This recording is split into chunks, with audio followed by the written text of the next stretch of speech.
আসসালামু আলাইকুম সম্মানিত দর্শক, যারা হচ্ছে অটো সিলার মেশিন বা প্যাকেজিং আইটেম চাচ্ছেন তারা হচ্ছে আমাদের থেকে এই প্রোডাক্টটা নিতে পারবেন। এটা হচ্ছে আনবক্সিং হচ্ছে, দেখেন এটা হচ্ছে অটো সিলার মেশিন, যেটা হচ্ছে বিভিন্ন ধরনের প্যাকেট বা বিভিন্ন ধরনের পলি যারা ফ্যাক্টরির মধ্যে ব্যবহার করতে চান তারা আমাদের থেকে এই মেশিনটা নিতে পারবেন।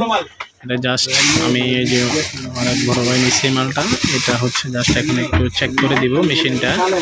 তো ব্যবহার করার পর আসলে মেশিনটা সম্পর্কে আপনারা বুঝতে পারবেন। মেশিনটা অনেক ভালো কোয়ালিটি এবং এটার সাথে অনেকগুলো অ্যাক্সেসরিজ পেয়ে যাবেন। তো যারা হচ্ছে নিতে চাচ্ছেন তারা আমাদের সাথে, তো সম্মানিত দর্শক, যারা হচ্ছে এই যে সিলিং এর কাজ করতে চান বা যারা হচ্ছে প্যাকেজিং আইটেম, যারা হচ্ছে জ্বালাই করতে চান এবং লাগানো মেশিনটা যেটা হচ্ছে সিলিং এর কাজ করে বা ফুড প্যাকেজিং এর আইটেম,